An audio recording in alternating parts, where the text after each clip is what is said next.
What's up, YouTube? That guy named Jay. Checking in, man. Another video.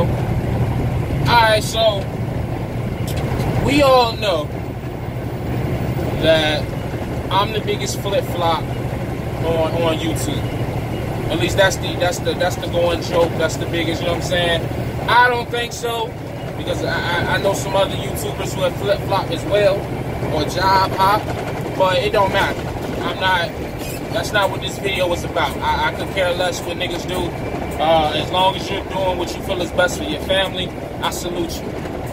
I salute you, 100%. But what I want to talk about is, for those who feel like flip-flopping and job hopping and, you know, that whole whatever is bad, I would like to try to give some tips to prevent that.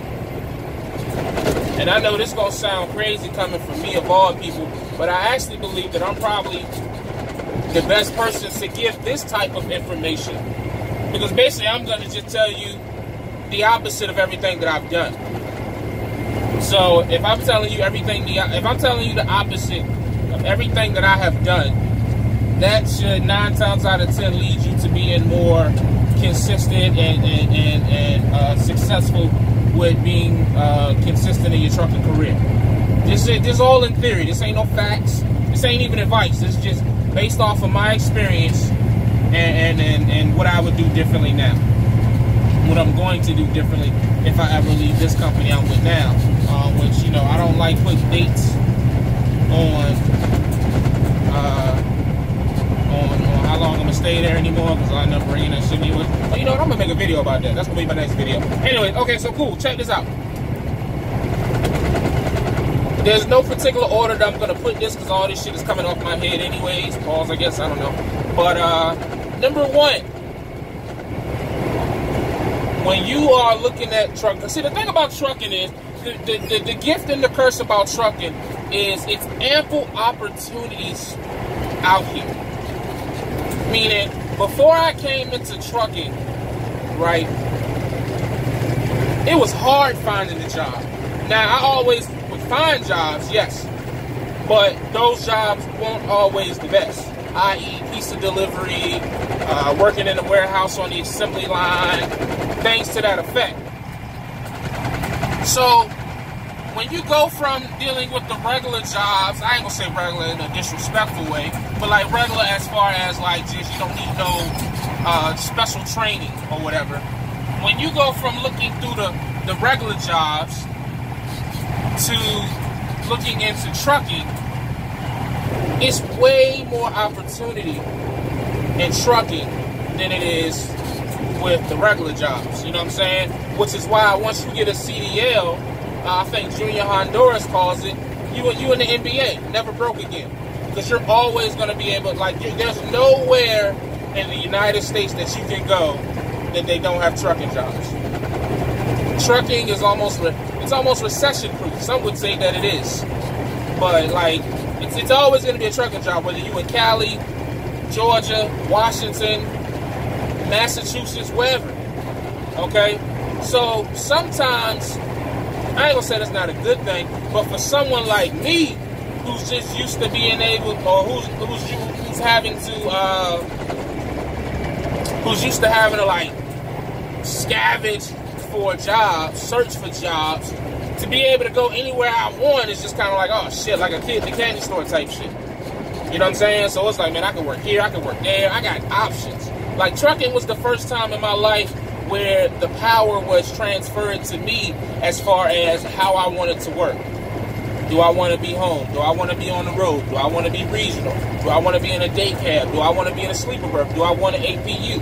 Do I want direct TV? Do I want an automatic? Do I want a manual?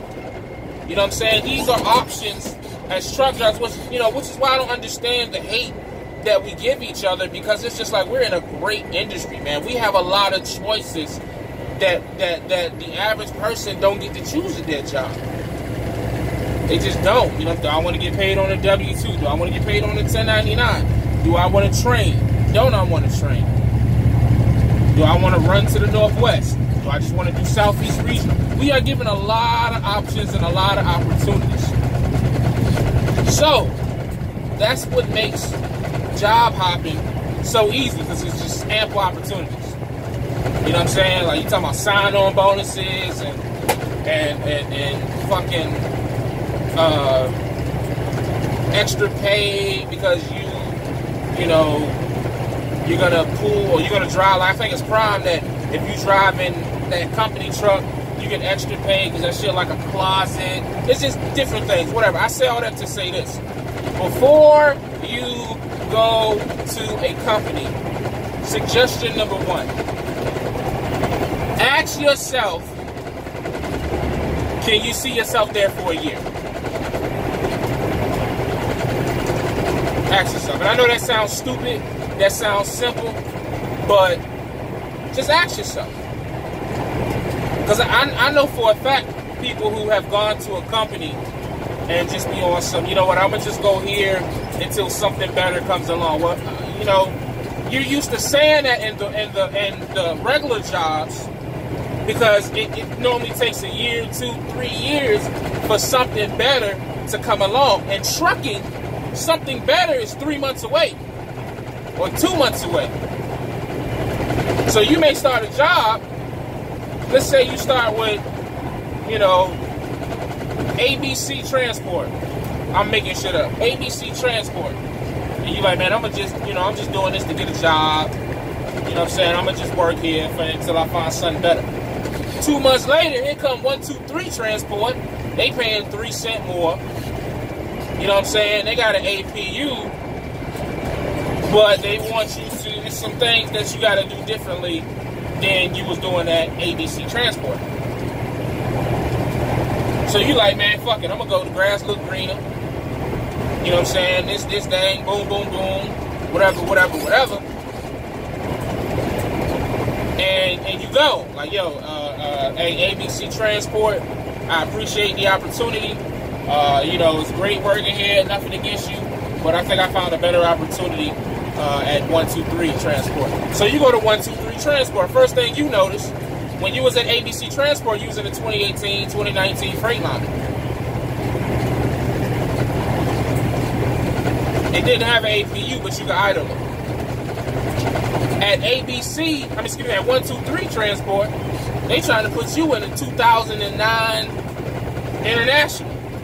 Which, by the record, ain't nothing wrong with that. But you may like newer trucks.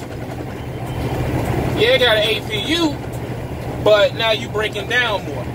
You're losing more time, where when you was at ABC Transport, you never broke down. You never had to worry about any of that extra shit because you was in a new truck. That's just a small example of, you know, what can happen when you job hop. So, like, you really got to sit back and think, can you see yourself? Because what'll happen is you'll get to 123 Transport, and their situation, or how they do things, may not be better or worse, but it's so much different from what you were experiencing at ABC Transport, and you just never catch on. You just never catch on. It's just like, man, at ABC, we was having pre-plans. At ABC, you know, we didn't have to, it was pretty much all dropping hooks. Over here at 123, yeah, they paying 4-5 cents more a mile, but that's because we getting 2, 3, 4 hour wait times. Everything is a live load, live unload. You know what I'm saying? No pre-plans. You gotta, every time you deliver, you gotta wait for the next load. It almost sounds like me comparing that fleet owner I was working for to Swift. That's what it sounds like I'm comparing. But that's the truth, though. The thing about trucking is you just gotta realize the grass isn't always greener, or it is greener, but the water bill is higher. Like, I think what happened, I know for me, I get so caught up in, you know, everything that they offer. Oh man, I'll get paid this much more, I can do this, that, blah, blah, blah. All this shit that looks good on paper is what attracts me, but when I actually get in the truck and I have to actually go through the actual, you know, working for the company, because a lot of companies, and this may not make no sense to y'all, but to me it makes perfect sense. A lot of companies only look good on paper. They only look good on paper. Everything on paper makes you think you about to make $85,000. You know what I'm saying? You finna get a safety bonus every 3 months. Everything looks good on paper. So you just go into this company off the strength of what this paperwork look like. And then you get down like, man, oh, this shit was bullshit. You know what I'm saying? So that's number one. I say make sure you can stay there for a year, man. Make sure you can stay there for a year. Make sure that you can put up with it. You know what I'm saying? If you talk to drivers from that company, don't just ask the drivers what their biggest check. That's the first thing we ask. Yo, what was your biggest check? And they'll tell you, man, I made $2,300 in a week. And you